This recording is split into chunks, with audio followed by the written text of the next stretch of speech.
नमस्कार, मैं Sandeep Tiwari. BPSC TRE 4.0 की प्रिपरेशन हम लोग पीवाईक्यूज के माध्यम से कर रहे हैं और इसमें मैंने जितने भी अलग अलग प्रीवियस ईयर एग्जाम्स हुए हैं आपके, जो कि 1.0 में हुए, 2.0 में और 3.0 के दो एग्जाम्स, प्रत्येक के सभी सवालों का सोल्यूशन हम लोग कर रहे हैं। प्रीवियस ईयर सोल्यूशन हम लोग कर रहे हैं।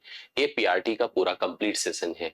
जो मुझे जूनियर वाले देख रहे हैं तो ध्यान रखें कि हम जूनियर का जैसे ही टीआरई का 2.0 कंप्लीट होगा, जूनियर का अलग से हम 1.0 और 2.0 और जितने भी 3.0 के हैं सबके पहले प्रीवियस ईयर हम आपको हल करवाएंगे। कॉमन पेपर अलग से रखेंगे, कंप्लीट पेपर अलग से रखेंगे और दोनों का कंप्लीट सोल्यूशन आपके सामने मैं आपको प्रोवाइड करूंगा। पहले ये आप प्रीवियस ईयर तैयार कर लें, इसके बाद फिर हम लोग प्रैक्टिस पर लगेंगे और अलग अलग टॉपिक की मैराथन और प्रैक्टिस को हम कवर करेंगे। मेरे ख्याल से आप मुझे अच्छे से सुन पा रहे हैं, समझ पा रहे हैं।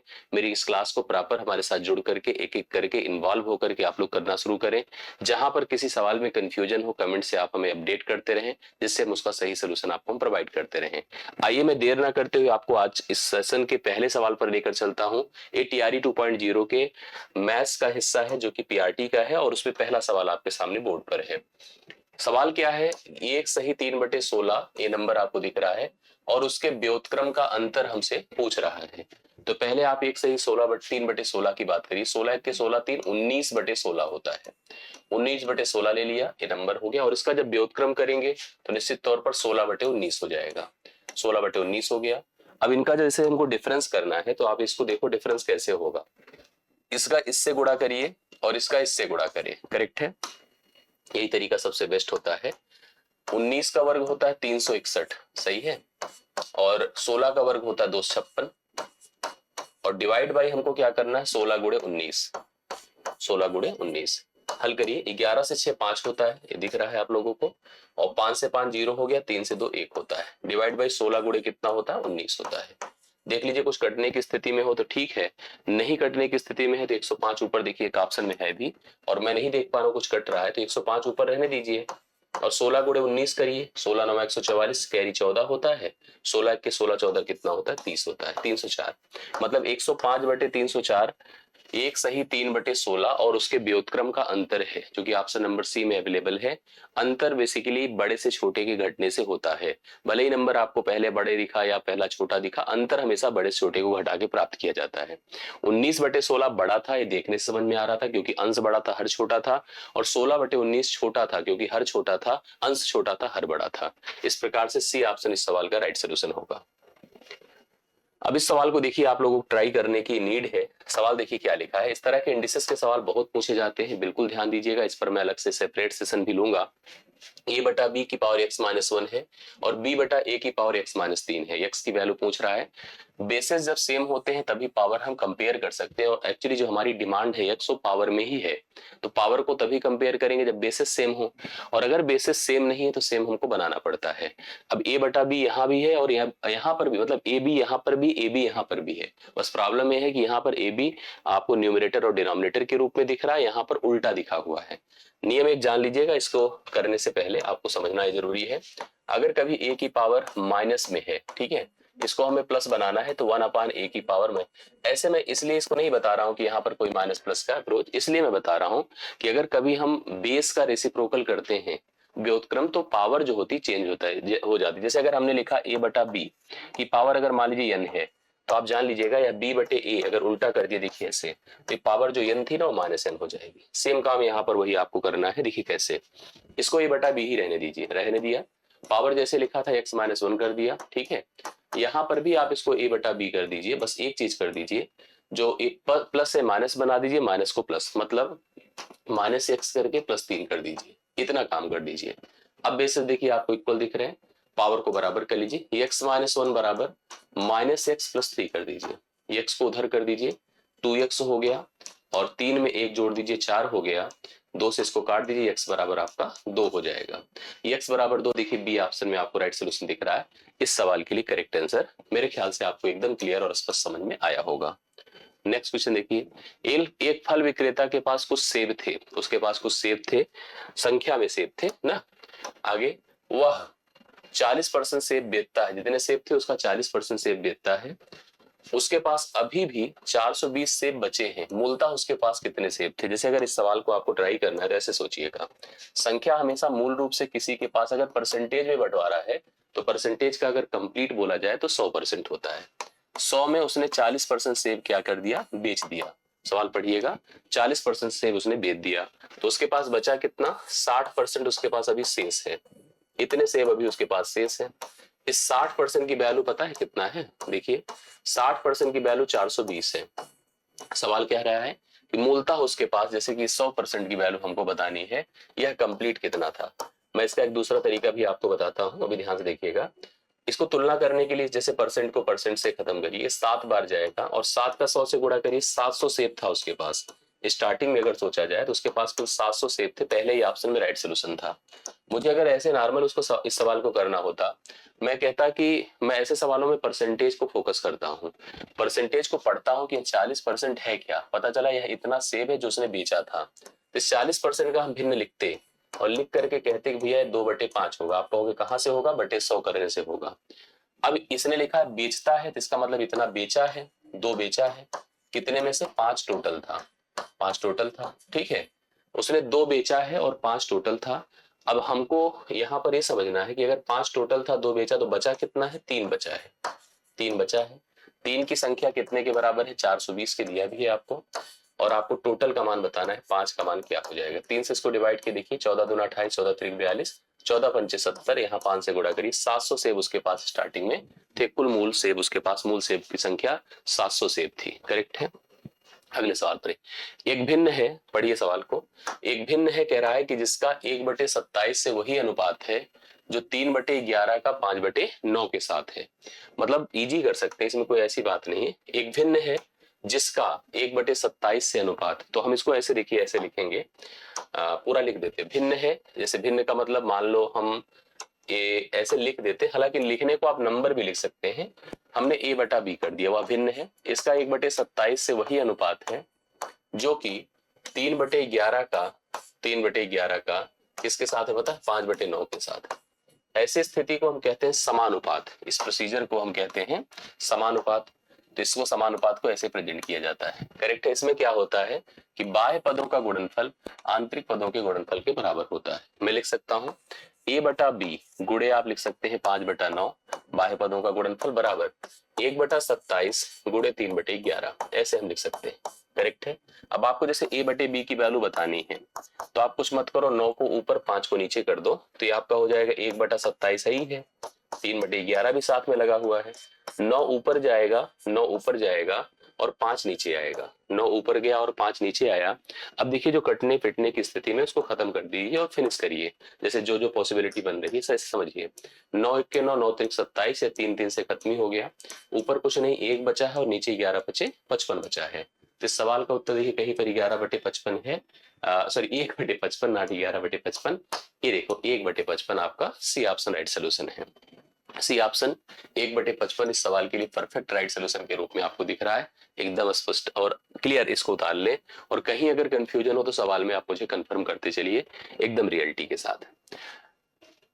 अगला सवाल देखिए, यदि साधारण ब्याज की वार्षिक दर पर, ध्यान से देखिएगा, साधारण ब्याज की वार्षिक दर पर 10% से बढ़कर, मतलब वार्षिक दर जो थी वो 10% से बढ़कर 12.5% हो जाती है, तो एक आदमी की वार्षिक आय 1250 रुपए बढ़ जाती है, उसका मूलधन क्या था। बहुत बढ़िया और आसान सवाल है। जैसे आपको ये ध्यान देना है कि जो साधारण ब्याज होता है ना, वो प्रतिवर्ष समान बढ़ता है। जैसे साधारण ब्याज की अपनी एक खासियत होती है कि ये कोई प्रिंसिपल से, इथिक्स से समझौता नहीं करता है, जबकि चक्रवृद्धि ब्याज थोड़ा सा बेईमान टाइप का होता है, ठीक है। जहां पर चक्रवृद्धि ब्याज लगे आप वहां पर कभी भी इन्वॉल्व हुआ करिए। साधारण ब्याज बड़ा ईमानदार टाइप का है, ये प्रतिवर्ष समान रहता है और कहता है कि हमने जिसको प्रतिवर्ष समान रहता है, एक सेकेंड, ठीक है, इसको लिख देता हूं तो आगे बताता हूँ। ये कहता है कि हमने जिसको एक बार प्रिंसिपल मान लिया, वही प्रिंसिपल पर मैं जीवन भर काम करता हूँ, जबकि चक्रवृद्धि ब्याज हर पीरियड पर एक प्रिंसिपल बदलता रहता है।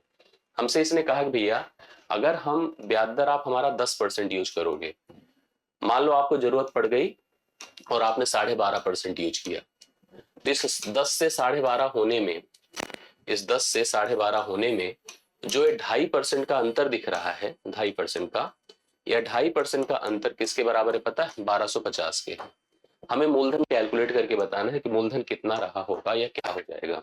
इसको आप लिख सकते हैं क्या, देखिए अगर हम इसको 100% लिख दें, यहाँ पर हम एक्चुअली 100% की वैल्यू निकाल रहे हैं, आप देखिएगा 100%, करेक्ट है।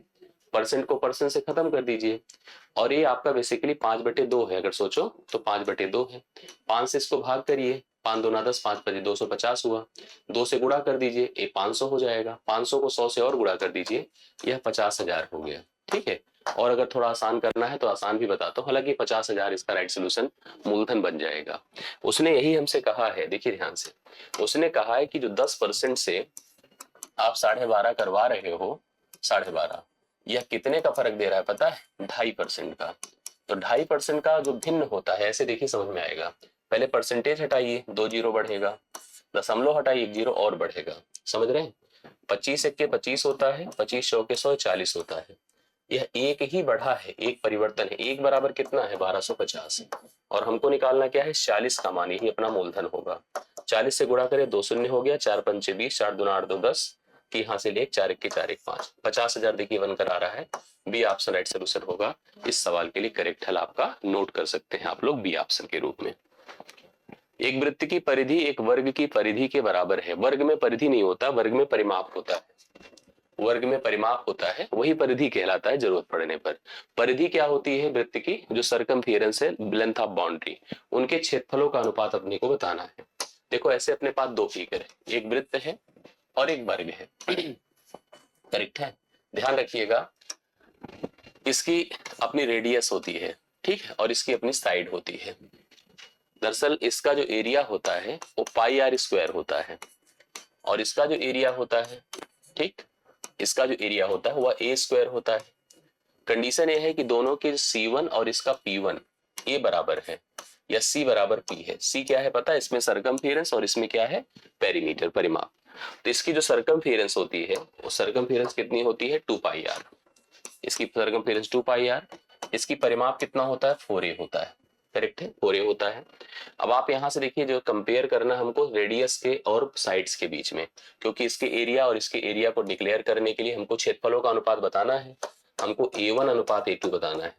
इसके लिए हमको क्या करना होगा पता है? पाई आर स्क्वायर करना होगा और यहाँ पर a की पावर 2 करना होगा, तभी पॉसिबल है। तो इसके लिए हमें r और a का रेशियो बनाना होगा। देखिए कैसे बना पाएंगे हम लोग। यहाँ पर लिखेंगे r अपान a, जैसे इसको एक बार खत्म कर दिए, 2 हो गया, r अपान a कर दीजिए, यह 2 अपान पाई हो जाएगा। देखिए यहाँ 2 बचा है और ये पाई जाएगा।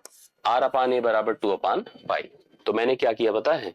मैंने यहाँ पर लिखा, पाई तो रहने देते हैं, r की जगह पर हम लिख रहे हैं 2 का होल स्क्वायर, और नीचे गए a की जगह पर हमने लिखा पाई का होल स्क्वायर। पाई का होल स्क्वायर, एक पाई पाई से खत्म हो गया, ऊपर 4 हुआ, नीचे 22/7 हुआ। बोलिए क्यों? क्योंकि पाई का मान ही इतना होता है। ये ऊपर जाएगा तो उसको लिखा जाएगा 4 गुणे 7/22। ठीक है, 2 दूना 4 होता है, 2 11 बार, ऊपर हो गया 14 और नीचे हो गया 11। यह रेशियो बनेगा 14 और 11 का, जो ऑप्शन नंबर सी में आपको दिया है। बढ़िया सवाल था। इस तरह के सवाल को आप जो 2D का एक बढ़िया सवाल मान सकते हैं। प्राइमरी स्तर पर अगर पूछा गया है, दैट्स गुड क्वेश्चन, अच्छा है, खराब नहीं है, स्तरीय है। और बहुत लोग गलत भी कर देंगे अगर समझेंगे नहीं चीजों को, तो अगर उन्हें प्रॉपर जो है रिलेशंस नहीं पता है 2D फिगर्स का, तो गलत करके आएंगे। आई होप आपको समझ में आया होगा। एक घन का आयतन, देखो यहाँ पर भी सवाल अच्छा है। घन आप समझ रहे हैं, क्यूब जिसको कहते हैं। ये देखिए घन है, ये घन है, इसको ऐसे थोड़ा डेवलप करिए तो ये आपका घन प्रॉपर बन गया। ये देखिए ये घन है। एक घन का आयतन सेंटीमीटर में कितना है, जिसका विकर्ण आपको पता है? घन का विकर्ण क्या होता है? घन की जो सबसे देखिए कॉर्नर साइड है, जैसे अगर हम यहां से पकड़े और इसको ले जाकर के ऐसे मिलाएं, यही विकर्ण है। यही विकर्ण है, मतलब जैसे आप हम कमरे में खड़े हैं, अगर एक घनाकार है तो उस कोने से उस छत की कोने में अगर मिलाने वाली लेंथ ही घन की विकर्ण कहलाती है। इसकी जो पहली चीज तो एक बात आप जानते होंगे, घन की सभी भुजाएं सेम होती है, ए मान लेते हैं। करेक्ट है, सभी लंबाई चौड़ाई ऊंचाई। तो घन का जो विकर्ण होता है, विकर्ण डी, वो होता है, बताइए आपको पता है? √a² + a² + a², तो 3a² हो गया, मतलब a√3 लिख सकते हैं आप। भुजा का गुणा होगा √3 से, तो घन का विकर्ण हो जाता है। विकर्ण हमको दिया है, जैसे d बराबर आप देख पा रहे हैं यहाँ पर, हम इसकी जगह लिख देते हैं 4√3। तो इसका मतलब आप समझ गए होंगे कि यह a√3 है। √3 से खत्म होगा तो a बराबर कितना होगा? 4, अर्थात घन की प्रत्येक भुजा कितनी हो गई? 4। आयतन पूछ रहा है बालूम। बालूम होता है a क्यूब। क्या होता है? a cube. a क्यूब मतलब कितना हो जाएगा? 4 का क्यूब। तो 4 का क्यूब कितना होता है? 64, अर्थात घन का विकर्ण, घन का जो आयतन था वो कितना हो गया? 64। बी ऑप्शन इसका राइट सोल्यूशन है। 64 आप लोग लगा सकते हैं उस घन के आयतन को जो आपको ऑप्शन नंबर बी में दिख रहा है राइट सोल्यूशन। अगला, अब नेक्स्ट क्वेश्चन देखिए क्या दिया है। लिखा है x cube plus one minus x minus one के गुणनखंडों में से एक है। मैं आपको बता दूं इन दोनों के बारे में, इसका स्तर समझिए क्या है। लिखा है एक्स क्यूब प्लस वन और यहां पर नीचे गए माइनस एक्स माइनस वन। समझिएगा ध्यान से, दरअसल इसका जो फैक्टराइजेशन है, जैसे हम एक रूल जान लें, A cube plus B cube, ठीक है, ये होता है ए प्लस बी पहले ब्रैकेट में, दूसरे ब्रैकेट में A square minus A B plus B square, ये होता है। इस प्रकार से अगर हम इसका फैक्टराइजेशन करेंगे तो हम लिखेंगे एक्स प्लस वन पहले ब्रैकेट में, दूसरे ब्रैकेट में क्या लिखा जाएगा, x square minus x plus one minus x minus one. ये है आपके सामने, मतलब ये अलग एक टर्म है और ये एक अलग टर्म है। अब हमसे सवाल में यही बोला है कि इनके गुणनखंडों में से एक है। एक है का मतलब ऐसा कोई एक्सप्रेशन जो इसको कंप्लीटली डिवाइड करे। अब आप एक चीज तो देख रहे हैं कि इनमें दोनों से कुछ कॉमन तो ऐसे डायरेक्टली निकल नहीं रहा है। अगर कॉमन कहीं से निकलता होता तो बड़े आसानी से हम चीजें रिकॉग्नाइज कर लेते, लेकिन हमको नहीं लग रहा है कि ऐसा कुछ निकल रहा है। जब नहीं निकल रहा है तो हमारे पास एक तरीका है रख करके चेक करना, ठीक है। या तो एक्स क्यूब माइनस वन होता, बड़े आसानी से हम डिक्लेयर कर लेते। अब यहाँ पर देखिए रख कर चेक करने में अपने पास कंफ्यूजन इस बात की है कि यहाँ से एक्स का मान कितना आएगा पता है, एक्स का मान आएगा अंडर रूट माइनस वन, जो कि पॉसिबल नहीं है, रख नहीं सकते। यहाँ पे एक्स का मान आपका प्लस माइनस वन आएगा क्योंकि रूट वन होगा भाई, एक्स स्क्वायर बराबर अगर आप वन कर दीजिए तो प्लस माइनस वन आ सकता है, तो एक्स की वैल्यू प्लस भी वन भी हो सकती है, माइनस वन भी हो सकती है। अगर एक्स की वैल्यू हम जैसे माइनस वन पुट कर दे, देखिए आपको समझना है, हमारे पास अगर हम यहीं से इसके सोल्यूशन की बात करें, इसी पे अगर हम इसकी तरफ चले तो यहाँ पर एक्स स्क्वायर बराबर वन होगा, तो एक्स बराबर under root minus one, under root one, तो यहाँ पर आपको प्लस वन भी मिल सकता है और माइनस वन भी मिल सकता है। जैसे अगर प्लस वन आप पुट करिए, ठीक है, तो प्लस वन पुट करने से भैया क्या होगा, ये वन हो जाएगा, वन माइनस वन होगा, वन माइनस वन आपका जीरो हो जाएगा, समझ में आ रही बात है।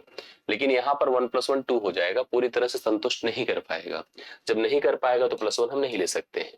अब बात आती है माइनस वन की, करेक्ट है, माइनस वन जब हमने पुट किया देखो क्या होता है, माइनस वन पुट करने पे माइनस वन ही रह जाएगा, प्लस वन कर दीजिएगा, और यहाँ पर भी आप गए तो माइनस वन, लेकिन ये माइनस टू आपका हो जाएगा, तो यह भी पूरी तरह संतुष्ट नहीं कर पा रहा है।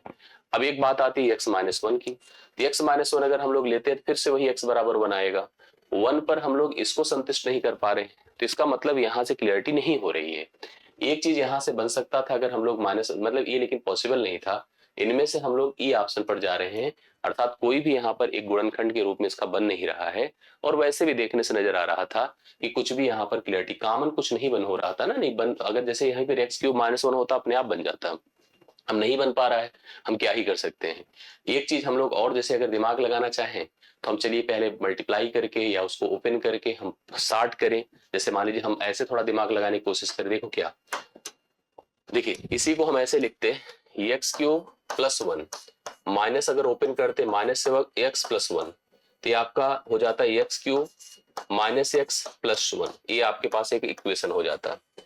अब इसी इक्वेशन पर भी रख करके देखने की कोशिश करिए। जैसे मान लीजिए अगर हमने एक्स की वैल्यू प्लस वन पुट करी, तो प्लस वन पुट करने से भाई देखो कितना होगा, प्लस वन पुट करने से वन होगा, माइनस वन होगा, प्लस वन होगा, तो ये तो होगा नहीं अगर हमने प्लस वन लिया एक्स की वैल्यू, ठीक है।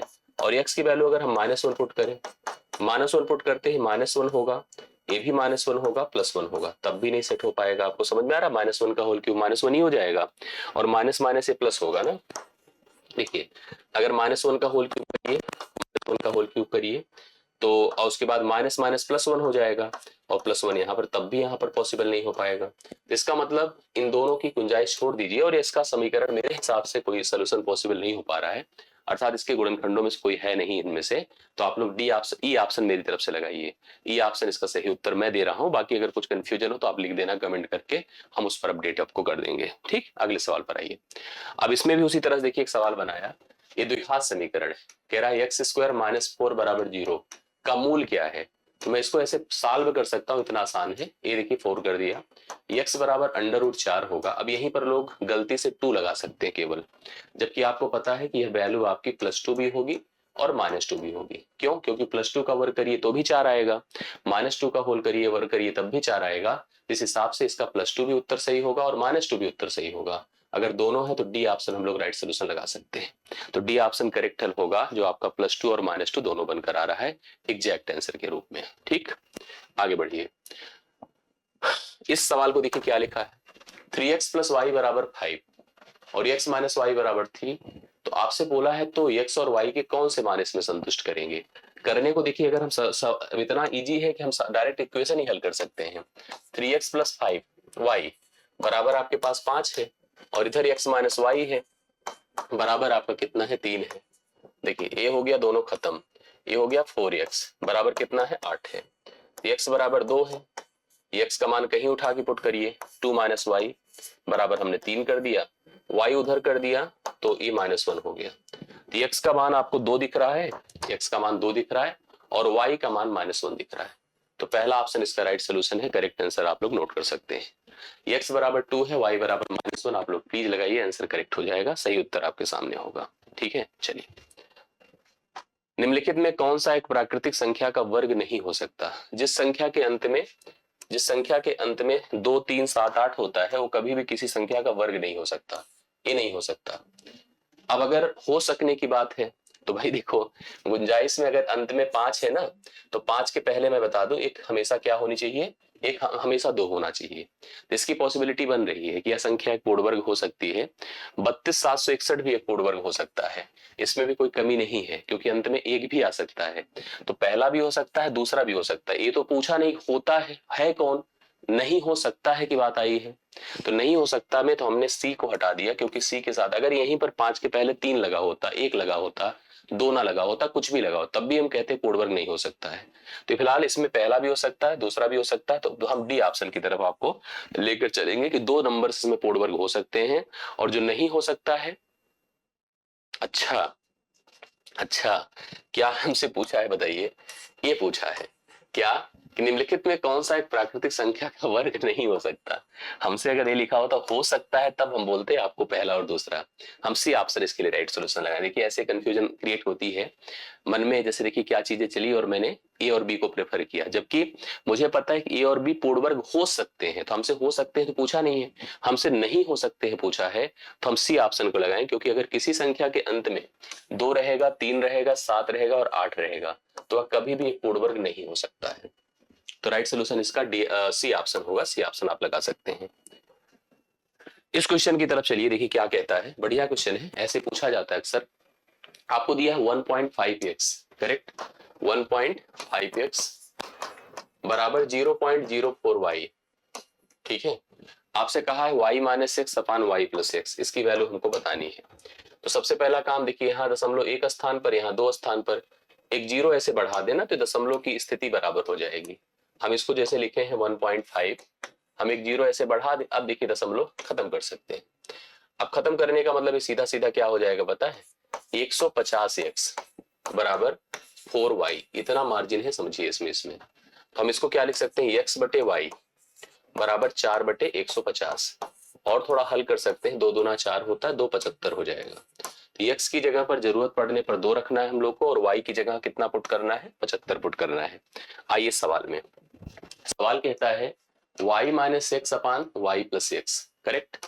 तो y मतलब 75 से 2 घटाएं तो कितना होगा, 73, 73 और 75 में 2 जोड़िए तो कितना होगा, 77। तो 73 बटे 70 आपको देखिए बी ऑप्शन में दिख रहा है, बी ऑप्शन इसके लिए राइट सोल्यूशन होगा। करेक्ट आंसर बी ऑप्शन, 73/77 सही आंसर हो गया। इस सवाल की बात करिए, देखिए क्या कहता है, 0.204 है इंटू 42 है, और ये देखिए इस तरह के नंबर आपको अक्सर मिल जाएंगे। यहाँ हमको रूट के अंदर बहुत कंफ्यूजन में नहीं जाना है, समझना है बस, देखिए क्लियर आंसर आएगा। यहाँ दशमलव कितने स्थान पर है, 3, करेक्ट, ऊपर देखिए, और इसमें देखिए जोड़िए, यहाँ 2 यहाँ 1 मिलकर 3, तो भैया सबके दशमलव खत्म, एक खत्म हो गया। अब काटिए पीटिए जो पॉसिबल होगा, जैसे 7 6 बार 42 होता है, सही है। और देखिए और कट रहा है अभी, ऐसा नहीं खत्म हो गया। 17 दूना 34, 17 1 के 17 होता है और 17 दूना 34, अभी रूट के अंदर ही हम लोग हैं। 2 तिया 6, 12 तिया 36, रूट के अंदर कितना हो गया भैया, 36, 36 का वर्गमूल 6 होगा, रूट दशमलव का उपयोग बिल्कुल नहीं है। 36 का वर्गमूल 6 हो गया, आप एकदम ट्राई कर लीजिएगा, आंसर आपके सामने होगा, सी ऑप्शन राइट सोल्यूशन बनकर आ रहा है। ठीक, चलो y का x प्रतिशत, सवाल क्या कहता है, y का x प्रतिशत x% 100 है, y का x% 100 है और z का y% 200 है। z का y%, ध्यान से देखिएगा, z का y% कितना है बताएं, 200 है। ठीक है, अब हमसे x और z के बीच का संबंध पूछ रहा है, आइए करते हैं, क्लियर करते हैं। हम थोड़ा सा पहले स्टेटमेंट की तरफ चलें, जो पहला वाला है। हम लिख सकते हैं yx, अगर हम परसेंटेज यहां से हटाएंगे तो उधर जाएगा, ये आपका 100 गुणे 100 हो जाएगा। इसी प्रकार से zy बराबर आपका 200 हो जाएगा, मतलब 200 गुणे 100 हो जाएगा, 200 गुणे 100। हमको रिलेशन किसके किसके भी डेवलप करना है, बोलिए, x और z के बीच करना है, x और z के बीच करना है कि x z के साथ किस प्रकार से संबंधित है। एक का आपको समझ में आ रहा होगा, दोनों में y कॉमन है कि नहीं। अगर हम तुलना ही करना चाहें तो हम कंपेयर कर सकते हैं कि यार इसको ऐसे ही खत्म कर सकते हैं। अगर कंपेरिजन करें भाई, आपको इन दोनों को कंपेयर करना है ना भाई। हम कह सकते हैं क्या, हम कह सकते हैं, समझिएगा, कि yx की तुलना अगर हम zy से करें, zy से करें तो इसकी वैल्यू कितनी है बोलो, इसकी वैल्यू है 100 गुणे 100 और इसकी वैल्यू कितनी है 200 गुणे 100। ऐसे कंपेयर किया जाता है। y से खत्म हो गया तो इन दोनों कंपेयर करिए, देखिए खत्म खत्म, और इसको एक कहें, इसको क्या कहें, 2। हम कह सकते हैं x 1 है, देखिए ऐसे हो गया, x/z जो होगा ना वो 1/2 होगा। तो कह रहा हमसे x और z के बीच संबंध बताइए क्या है। ठीक है, x और z के बीच संबंध क्या है, तो बेसिकली यहां से क्या हो जाएगा, z = 2x हो जाएगा, z = 2x। आप इसको डायरेक्टली यहां से देखिए, ऑप्शन नंबर बी पर जाइए और राइट सोल्यूशन लगा दीजिए। ठीक है, थोड़ा कंफ्यूज तो करेगा, ऐसी बात नहीं, मैं जान रहा हूं, लेकिन कंफ्यूज मत होइए, सीधा सीधा करिए, तुलना ही करना है x और z के बीच में, आराम से हम कंपैरिजन कर सकते हैं। z = 2x आंसर आप लगा के आइएगा। ठीक है, एक समबाहु त्रिभुज की ऊंचाई 10 मीटर है, सेंटीमीटर, इसका क्षेत्रफल देखिए। एक समबाहु त्रिभुज देखिए मैं बना रहा हूं यहाँ पर। समबाहु त्रिभुज आप जानते हैं कि सभी भुजाएं बराबर होती हैं और सभी ऊंचाइयां भी बराबर होती हैं। ये त्रिभुज है समबाहु त्रिभुज। ठीक है, ऊंचाई देखिए कहां पे है, किसी भी शीर्ष बिंदु से विपरीत भुजा पे लंब डाल दीजिए, ऊंचाई हो गया। अगर सभी भुजाएं a हैं, सभी भुजाएं a हैं, तो ऊंचाई का फार्मूला होता है √3/2 × a, ये होती है ऊंचाई। करेक्ट है। आप कह रहा ऊंचाई 10 सेंटीमीटर है, तो हम लोग लिख सकते हैं √3/2 × a बराबर कितना कर सकते हैं, 10। तो रूट यहाँ पर a लिखा नहीं मैंने, देखो हम क्या लिख सकते हैं बताइए, √3/2 × a बराबर 10 कर देते हैं, तो a बराबर कितना हो जाएगा, 20/√3, 20/√3। ये क्या हो गया, a का मान। अब इसका क्षेत्रफल पूछा है, समबाहु त्रिभुज का एरिया क्या होता है, कोई बताए कमेंट करके। एरिया बराबर √3/4 a वर्ग। ठीक है, तो √3 लिखिए, /4 लिखिए, a स्क्वायर का मतलब 20/√3 का स्क्वायर। ठीक है, तो हो जाएगा बताइए √3/4 और 20 का वर्ग कितना होता है, 400, और √3 तो √3 × √3 होगा। देखिए एक तो खत्म ही हो जाएगा, इसको कैंसिल करेगा, 100 हो गया, ऊपर 100 है, नीचे √3 है, यही एरिया होगा। दरअसल मैं इसको इसी पे छोड़ रहा हूं, लेकिन हमें जान रहे हैं कि यहां से क्या होगा, √3 का ऊपर नीचे फिर मल्टीप्लीकेशन होगा। अगर रेशनलाइजेशन की बात आती, फिलहाल इसने उत्तर दिया है, बाकी इसमें √3 ऊपर नीचे मल्टीप्लाइड होता, रेशनलाइज होता, नीचे का डिनोमिनेटर से रूट हटता, तो अलग एक लेवल पर जा सकते थे। वो डिपेंड करता है रिक्वायरमेंट्स पर, हमारी जरूरत के हिसाब से ऑप्शन हमें दिख रहा था, इसलिए हमने इसी पे छोड़ दिया, सी ऑप्शन इसका राइट आंसर लगा दिया। निम्नलिखित में कौन सा एक पद है, इसे कहते हैं मोनोनॉमियल, एक पदी कहते हैं। एक पदी वो है जिसमें कोई जोड़ घटाना ना लगा हो। ठीक है, जैसे 4x², हम इसको मोनोनॉमियल कहेंगे, इसे हम बाइनॉमियल कहेंगे।